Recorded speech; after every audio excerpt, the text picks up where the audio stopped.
여러분, 제가 이렇게 좋은 소식을 전해 주었잖아요. 근데 세상의 소식은 상황과 처지 또 어떤 입장을 바꾸면 좋은 소식이 어떤 경우는 나쁜 소식도 되고 기가 막힐 소식이 돼요. 예를 들면 이런 거예요.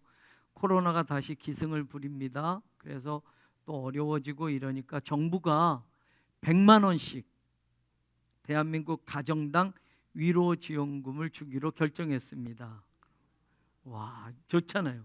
진짜요? 그런데 기쁜 소식이죠. 대한민국 국민으로 하면, 야, 코로나로 힘든데 국민들에게 가정당 100만 원씩을 다 드리겠습니다. 그런데 나쁜 소식이 하나 더 추가가 돼요. 근데 그 돈이 없어서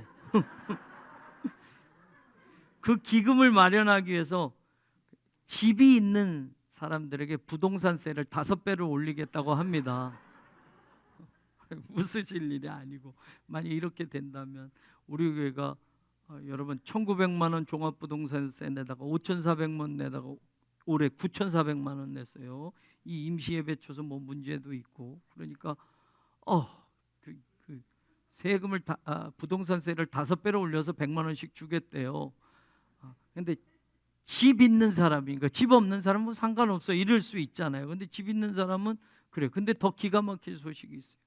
집이 한 채를 가지고 있든 10채를 가지고 있든 부동산세는 똑같이 받겠대요. 그럼 기가 막히잖아요. 한 채 가지고 있는 사람은 아니 뭐 2채까지도 이해를 하겠어요. 5채, 6채, 뭐 집 많이 가, 뭐 부동산 재벌도 뭐 얼마 전에 죽었다고 하는데, 그렇게 집 많이 가지고 있는 사람 세금을 더 많이 걷어야 되는데 한 채 가진 사람이랑 똑같이 걷는다면 또 집 있는 사람끼리에는 또 그게 또 형평성에 또 그렇죠. 집 없는 사람 100만 원씩 주는 거 좋습니다. 또 이런 좋은 소식이 있어요. 이번 주에 남편이 회사에서 특별 보너스를 월급의 10배를 가지고 왔어요. 여보, 연말이라서 이런데 나쁜 소식을 하나 더 가지고 왔어요. 다음 주부터 회사를 안 나와도 된대요. 그래서 특별 연말 또 휴가까지 받았어. 근데 기가 막힐 소식이 있어요.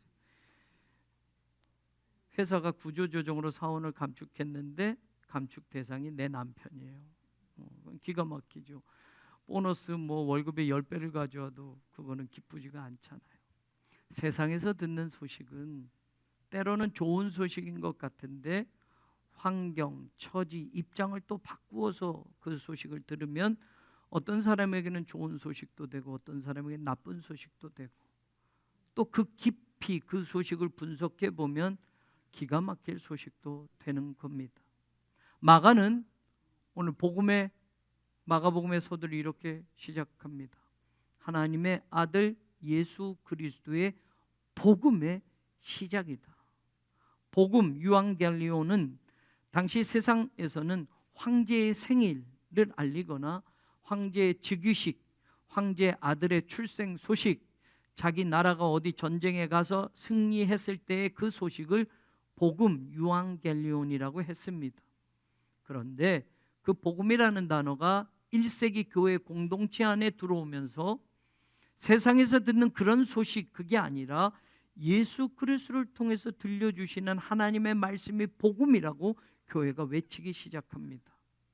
예수 그리스도에 관한 말씀을 좋은 소식, 바로 유앙겔리온, 복음으로 세상 사람들에게 교회가, 성도들이 전파하기 시작했던 겁니다. 예수 그리스도의 복음은 우리에게 좋은 소식이지만 사탄에게는 나쁜 소식입니다. 그 복음이 이제는 너무 흔해 빠져서 더 이상 기쁜 소식으로도 들리지 않고 있는 것도 현실입니다. 그 복음이 너무나도 변질되어서 이단들이 판을 치고 있다는 것은 또 기가 막힐 소식이 되는 겁니다. 오늘 예수 그리스도가 오신다라는 이 성탄의 소식을 우리는 여전히 2000년 전에처럼 기쁜 소식으로 들을 수 있기를 바랍니다. 시대가 바뀌고 사탄의 권세가 점점 커져가는 것 같고 세상이 혼탁해져 가도 예수 그리스도가 오신다라는 그 소식은 여전히 우리에게 복음이 되어야만 합니다. 디지털 시대, 과학 시대니까, 포스트 모던 시대니까 인간 중심의 인본주의 시대를 살아간다고요? 설사 그렇게 우리가 지금 살아가는 현실이어도 2000년 전부터 우리에게 들렸던 예수 그리스도가 오신다라는 그 소식은 여전히 굿뉴스이어야 하며 생명의 소식이어야 하며 구원의 소식이 되어야 합니다. 세상이 예수님을 역사에서 신화로 바꾸어 버리고 진리에서 미신으로 바꾸어 놓고 있어도 이 복음은 우리 귀에는 하늘의 소리로 들려야 하고 우리 가슴에 생명의 소리로 간직되어져야만 합니다. 마가는 오늘 그리스도의 복음, 바로 좋은 소식을 제일 먼저 이야기하면서 그 복음을 이사야의 글로 시작합니다. 이사야 선지자의 말씀 가운데 특별히 메시아가 오실 것에 대한 예언의 말씀이 담겨져 있는 이사야서 40장 말씀을 마가는 서두에서부터 인용하면서 우리가 살아가는 이 세상에 가장 좋은 소식은 바로 예수 그리스도 메시아가 오신다라는 소식이라는 걸 강조하고 있습니다. 이사야를 통해서 하나님은 이스라엘 백성들이 바벨론 포로 생활을 끝내고 본국으로 귀환할 것에 대한 역사적인 사건에 대한 예언의 말씀을 하게 하셨고, 동시에 메시아의 오심으로 하나님이 이루실 종말론적인 구원 역사에 대한 말씀을 선포하게 하셨습니다. 그래서 마가는 그 복음서를 시작하면서 메시아의 오심을 준비하라고 하신 이사야의 말씀을 인용하고 있습니다. 메시아의 길을 준비했던 세례 요한의 사역과 삶을 연결해서 소개하고 있습니다. 60대의 성프란치스코 수도의 세르비트 공동체 수녀인 조이스 러비 20년 동안 영적 친구였던 은퇴 목사인 톰 페퍼와 세인트 제임스 성 야고보의 유해가 묻혀 있다고 하는 산티아고 성당으로 37일간 800km의 산티아고 순례 기행을 하면서 25가지 주제로 책을 썼습니다. 제가 들고 있는 이 책인데 Walking a Relaxed Manner라는 제목의 책입니다. 좀 여유 있게 걸어라 라는 뜻입니다. 우리말로는 느긋하게 걸어라 라고 번역되어 있습니다. 그 책에서 조이스 럽은 에카르트 톨레의 Stillness Speaks라고 하는 침묵, 고요함이 말한다 라고 하는 그 책에 나오는 문구를 인용하는데, 제가 책을 읽으면서 그것이 굉장히 생각이 되어지고 은혜로워서 여러분들에게 소개를 합니다. 거의 모든 사람이 대부분의 시간을 그렇게 산다. 그러나 미래는 현재로만 올 뿐 미래로는 절대 오지 않기에 그것은 역기능적인 삶의 방식이다. 거기서 불안과 긴장과 불만의 끊임없는 잡류가 생겨난다. 그것은 삶을 존중하지 않는 방식이다. 삶이란 현재이며 현재가 아닐 때가 전혀 없다. 미래는 미래에 오는 게 아니라 미래는 현재로만 올 뿐이다. 미래는 미래에 절대 오지 않습니다. 미래는 반드시 현재에 오게 되어 있습니다. 그래서 이 저자가 말하는 게 그게 순례길을 걸으면서 생각하는 것. 과거도 중요하고 우리가 미래도 중요하지만 늘 현재 속에서 우리가 살아가는 그 삶의 실존, 삶의 자리, 이것이 얼마나 중요한가를 가르쳐 주고 있습니다. 우리가 신앙생활하면서도 인생을 살면서도 과거도 중요하고 미래도 중요합니다. 더구나 예수님의 오심을 기다리는 이 대림절기에 이 땅에 메시아로 오시는 예수님을 기다리는 신앙은 성도들에게 정말 중요합니다. 그런데 메시아가 오실 것이라고 하는 그 미래는 절대로 미래에서 이루어지는 삶이 되는 것이 아니라 현재에서 이루어진다는 것을 우리는 알아야 합니다. 메시아가 오실 것이다, 미래지만 미래가 미래에 도달하는 것이 아니라 그 미래는 반드시 현재에서 도달하게 되어 있고 현재에 나타나게 되어 있다는 말입니다. 그렇다면 우리가 메시아가 오실 것이라는 예언의 말씀을 들으면서 우리가 집중해야 할 것은 기다리고 있는 지금 바로 현재여야 된다는 겁니다. 내가 메시아를 기다린다고 한다면 나중에 미래에 어떻게가 아니라 나의 기다림은 현재 어떤 기다림이어야 하는가를 물어야 되는 겁니다. 이 시대를 살아가면서 내게 찾아오실 메시아를 기다리는 내 현재 삶의 자리는 지금 어디에 있는가를 분명히 알고 있어야 된다는 말입니다.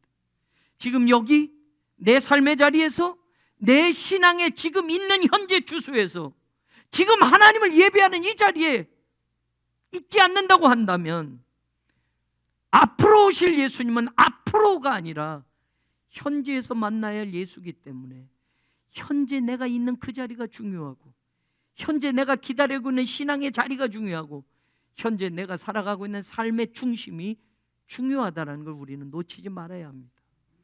오늘 마가가 인용한 이사야의 말씀의 핵심은 너희는 주의 길을 준비하라.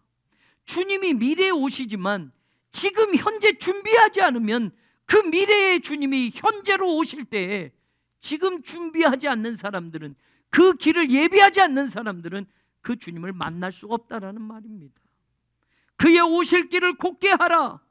그 길을 곧게 만들지 않아 놓으면 그 미래에 오실 것이라고 하는 메시아가 현재로 오실 때에는 그분을 만날 수 없다라는 것을 우리는 이 말씀 속에서 깨닫는 겁니다.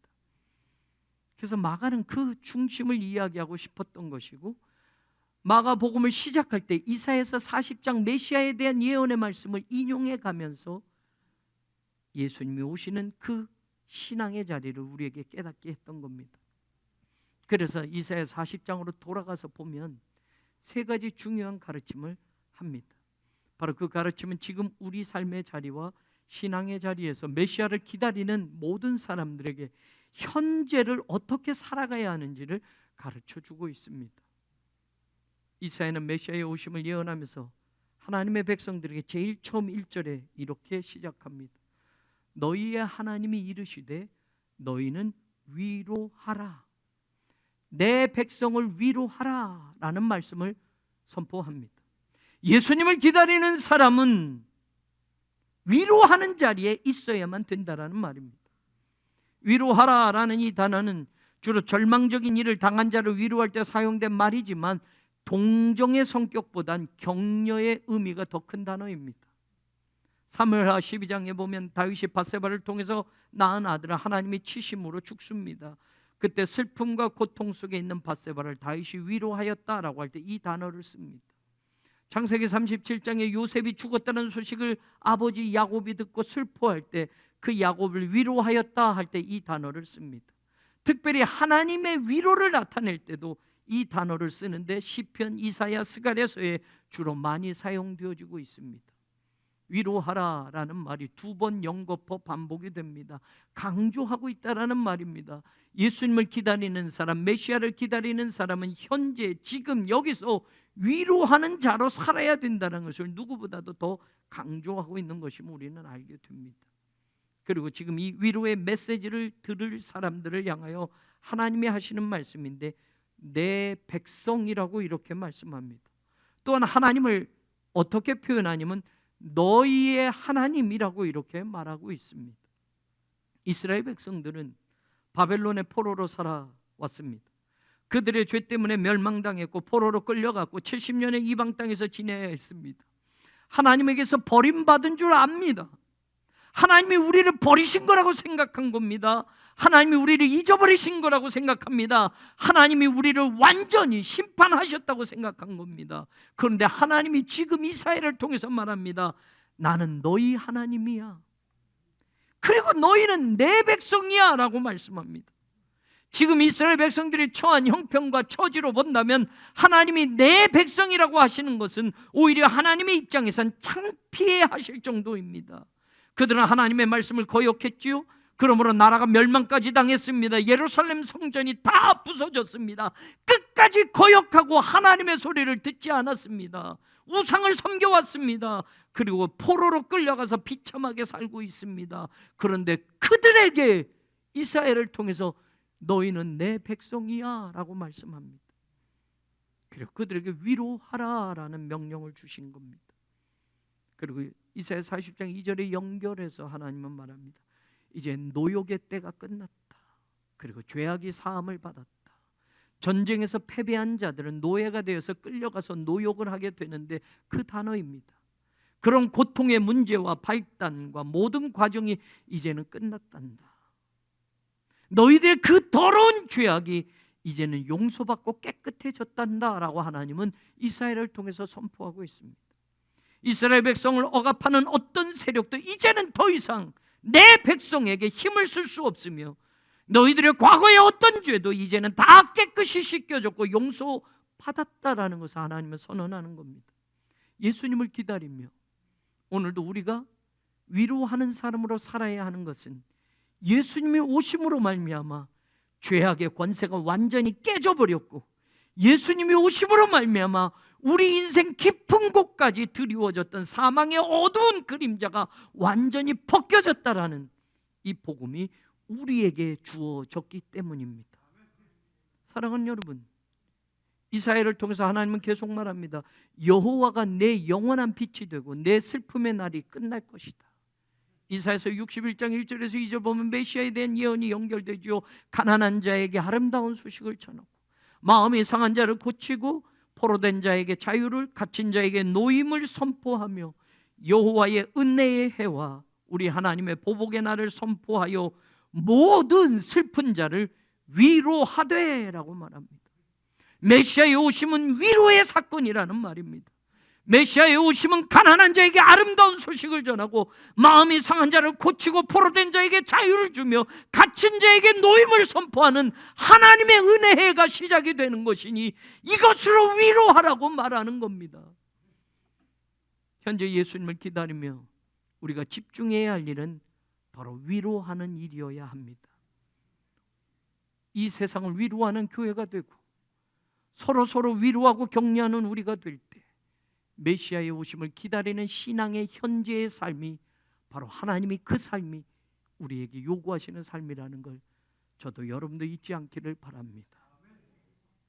이사야는 메시아의 오심을 예언하면서 하나님의 백성들에게 40장 3절에 보면 너희는 광야에서 여호와의 길을 예비하고 사막에서 우리 하나님의 대로를 평탄케 하라라는 말씀을 합니다. 여호와의 길을 지금 예비하라는 말입니다. 메시아를 기다리는 사람은 하나님의 길을 평탄케 하고 있어야 된다라는 말입니다. 이 말은 당시에 왕이 행차하기 전에 신하들이 왕이 갈 길을 미리 정리했던 것 같은 단어입니다. 하나님의 백성에게로 오시는 길을 평탄하게 정리하고 닦아두라는 말씀이 표면적으로는 그렇게 들리지만 그건 왕이 행차할 때 그런 단어로 그런 뜻으로 쓰여졌다면 우리는 예수님이 오신다고 할 때 예수님을 기다리며 길을 예비하는 사람이 된다라는 것, 그 길을 평탄하게 만드는 사람이 된다라는 것, 오늘 우리에게 지금 무엇을 요구하는 것일까요? 예비하라라는 말은 1차적으로 깨끗하게 하다, 제거하다라는 뜻이지만 더 중요한 의미가 이 단어 안에 있습니다. 파누라고 하는 이 단어에 한 방향으로 돌리다라는 뜻이 있습니다. 특별한 방향으로 몸을 향한다라는 뜻이 있습니다. 그래서 예수님의 오심을 기다리라, 예비하라라고 할 때 그 예비는 인간이 하나님을 향해서 방향을 돌린다고 할 때 사용되어진 단어로 사용하고 의미로 해석되어야 된다라는 말입니다. 실제로 이사야서 45장 22절에 보면 땅의 모든 끝이여 내게로 돌이켜 구원을 받으라. 나는 하나님이라 다른 이가 없느니라. 하나님이 나에게로 돌이켜라, 나에게로 너희들의 인생의 방향을 돌아서라 라고 할 때 이 단어를 쓰고 있다는 말입니다. 예수님의 오심을 기다리는 우리의 미래가 예수님을 만나는 현재가 되기 위해서는 우리는 지금 하나님께 내 인생의 모든 방향을 다 돌려야만 된다는 걸 잊지 마시기 바랍니다. 주의 길을 예비하셨던 세례 요한의 외침이 회개하라, 천국이 가까이 왔느니라 라고 할 때 이 회개 메타노이아는 히브리어 슈브, 돌아가다, 돌아서다, 방향을 돌이키다 라는 뜻을 가지고 있는 말이었습니다. 여호와의 길을 오늘 예배하는 사람은 하나님께로 지금 자신의 모든 인생의 방향을 돌이키는 사람이 되어야 된다라는 겁니다. 그게 주의 길을 예비하는 사람의 현재의 삶이라는 것을 성경은 말하는 겁니다. 평탄케 하라라는 이 아샤르는 수평을 유지해라, 고다하져라, 올바라라 라는 뜻입니다. 예수님이 오시는 길을 평탄하게 하는 것은 자기 삶을 말씀의 기준에 맞춰서 평탄하게 하는 수평을 맞추는 삶을 말하는 겁니다. 자기 삶의 자리를 하나님의 말씀으로 올바르고 깨끗하게 정리해가는 삶을 말하는 겁니다. 예수님을 기다린다면 바로 그렇게 평탄케 하는, 수평으로 만드는, 곧게 하는, 올바르게 만드는 그 삶이 오늘 내 삶에 있어야 된다는 겁니다. 이 말씀을 더 주목해 봐야 할 것이 있습니다. 주의 길을 예비하고 하나님의 길을 평탄케 하라라고 할 때 어디에서라고 하느냐? 성경에 보면 이사야서 44장 3절에 너희는 광야에서 여호와의 길을 예비하고 사막에서 하나님의 대로를 평탄케 하라고 합니다. 사막, 광야? 여긴 도저히 길을 낼 수 없는 곳입니다. 길을 내지도 못하는 곳이고 길이 없는 곳입니다. 그런데 거기에 길을 만들라고 하는 겁니다. 그 길을 평탄케 하라는 겁니다. 광야에, 사막에 길을 낸다라는 것은 힘들고 어려운 일입니다. 세상 사람들은 그거 쓸데없는 일이라고 할 수 있습니다. 광야에 왜 길을 내? 사막에 왜 길을 만들어? 라고 합니다. 아니, 만들기도 힘들어 불가능해 라고 말합니다. 그 장소에, 그 환경에서 하나님의 길이 열려진다라고 성경은 말하는 겁니다. 하나님은 우리에게 다가오시는 그 분명한 말씀을 우리가 놓치지 않는다면 광야에서 길을 내는 사람이 되어야 하고 사막에서 그 길을 평탄케 하는 사람이 되어야 된다라는 선언을 하는 겁니다. 여러분, 예수 그리스도에 오시면 바로 그런 것이었습니다. 누가 예수님? 이 세상을 구원하겠다고 오시는 메시아가 이 세상에서 가장 낮은 사람의 하나였던 목수의 아들로 태어날 거라고 누가 상상이나 했겠습니까? 이 세상을 구원할 메시아라면 당시의 권력의 최고의 자리에 있었던 왕의 후손으로라도 나와야 믿을만한데 이 세상의 구원자가, 평강의 왕이, 만왕의 왕이 인간 목수의 아들로 태어날 거라고 누가 상상이나 하겠습니까? 사막에서 그 길이 날 줄을, 광야에서 그 길이 날 줄을 누가 알았단 말입니까? 갓 태어난 메시아, 그 어린 몸뚱이 하나 누일 곳이 없어서 딱딱한 나무로 된 말먹이통에 강보로 대충 쌓여서 그 어린 예수가 누여질 것이라고 감히 누가 상상이나 할 수 있었겠습니까? 이사야 선지자는 이미 말하고 있지 않습니까? 이사야 53장 2절에 우리가 잘 아는 말씀처럼 예수 그리스도에 대한 예언의 말씀이 있습니다. 그는 연한 순 같고 마른 땅에서 나오는 뿌리 같고 고운 모양도 없고 풍채도 없고 우리가 보기에도 흠모할 만한 아름다운 것이 없는 분, 그분이 우리의 메시아이시다라는 겁니다. 그러나 예수님은 이 땅에 오셔서 구원의 길을 완전하게 열어놓으셨고 이 땅에 오셔서 생명의 길을 우리에게 완전하게 보여주셨습니다. 예수님을 기다리는 사람은 하나님께 내 삶의 모든 방향을 맞추는 겁니다. 내 삶의 내용을 말씀으로 채워서 내 삶을 수평으로 고다지게 굽어지지 않게 지금 그 길을 예비하는 사람이어야 합니다. 그 사람이 다시 오신다고 하는 예수님도 만나는 믿음의 사람이 됨을 우리는 이 성탄절에 다시 한번 믿을 수 있기를 주님의 이름으로 축원합니다. 마가가 이야기하는 이사야서 40장의 마지막 중요한 말씀이 있습니다. 6절에 보면 말하는 자의 소리여 이르되 외치라, 외치라고 합니다. 그러니까 대답하되 내가 무엇이라고 외칩니까? 뭘 외치라는 말입니까? 그렇게 되물을 때 모든 육체는 풀이요 그의 모든 아름다움은 들의 꽃과 같으니 풀은 마르고 꽃은 시들고 여호와의 기운이 그의 불미라. 이 백성은 실로 풀이야.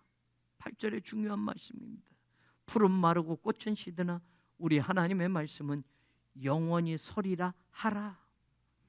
세상의 모든 것들, 아름다웠던 것들, 대단했던 것들 시들고 말라버리는 때가 있지만 하나님의 말씀은 영원하다라는 걸 외치라는 말입니다. 메시아가 오실 것이라는 것, 이 하나님의 말씀은 2000년이 지나도 만년이 지나도 영원히 설 것이라는 걸 외치라는 말입니다. 무엇을 외쳐야 합니까? 하나님의 말씀은 영원하다라는 걸 외치라는 겁니다. 예수 그리스도가 오실 것이라는 말은 구약에도 신약에도 지금에도 앞으로도 영원한 하나님의 말씀이고 변하지 않는 생명의 선언이기에 이것을 외치라고 지금 말하는 겁니다. 이 세상 모든 것들은 대단해도 화려해도 좋아도 expire day가 있습니다. 유통기한이 있어요. 3구역 아파트가 지금 새롭게 지어져서 새 아파트라고 하지만 이 아파트도 20년, 30년, 40년, 50년 지나면 무너질 날이 있기에, 안전점검을 다시 해야 된다고 할 날이 있기에, 거주자가 나가야 할 날이 있는 겁니다. 세상에 화려한 것, 대단한 권력도 기간이 지나면 끝나는 때가 있습니다. 그런데 하나님의 말씀만은 영원합니다. 그 말씀이 영원히 서리라라고 외치라는 말입니다. 서리라라고 하는 이 단어는 유효성의 의미까지 포함하는 단어입니다. 그래서 하나님의 말씀은 영원토록 유효하다.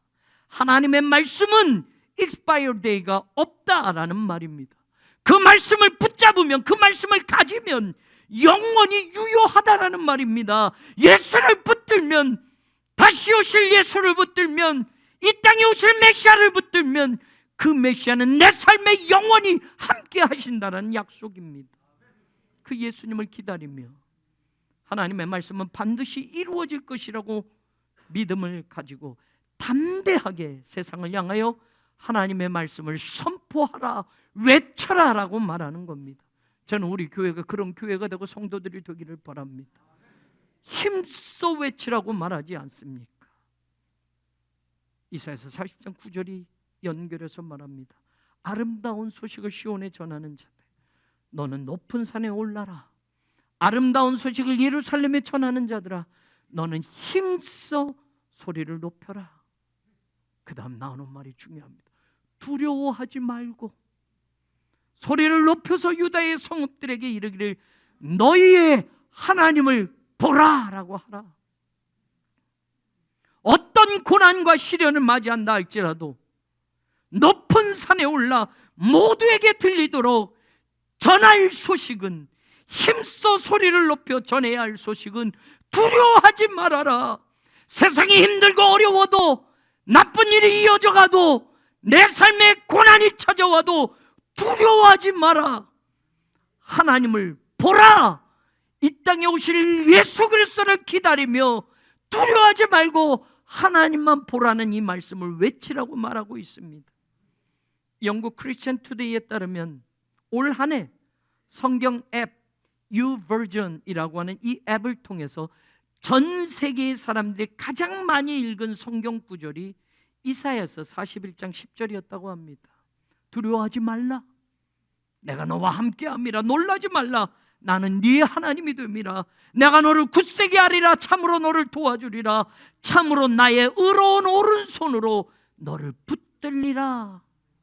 이 구절은 2018년에도 2020년에도 가장 많이 읽은 구절로 선정되었던 구절입니다. 올 한 해도 두려워하지 말아라. 나는 네 하나님이 됩니다. 내가 너와 함께 하겠다. 내가 너를 붙들어 주겠다. 이 말씀이 올 한 해도 전 세계에서 가장 YouVersion 앱으로 많이 읽혔던 성경 구절이었습니다. 오늘 이사야를 통해서도, 마가는 이사야를 인용하면서도 우리에게 말하고 있는 겁니다. 메시아를 기다리는 사람은 외치는 삶의 자리에 있어야 합니다. 힘써 소리를 높이는 사람이 되어야 합니다. 우리가 외쳐야 할 소식은 두려워하지 마십시오. 하나님을 보십시오.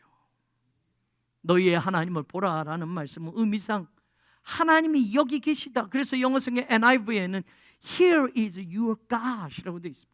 여기 너희 하나님이 있다라는 말입니다. 하나님은 저 하늘나라에 우리의 삶과 동떨어져 계시는 분이 아니라 내 삶의 중심에, 내 인생 곁에 여기 하나님이 계시다라는 겁니다. 그래서 임마누엘 하나님이, 예수 그리스도가 이 땅에 오셔서 우리와 함께 하신 하나님으로 영원히 계신다라는 이 약속의 말씀이 우리에게 주어졌던 겁니다. 하나님이 여기 계신데 이 땅에서 일어나는 어려운 일들과 고난과 고통 때문에 두려워하지 말고 여기 계신 하나님을 보라는 겁니다.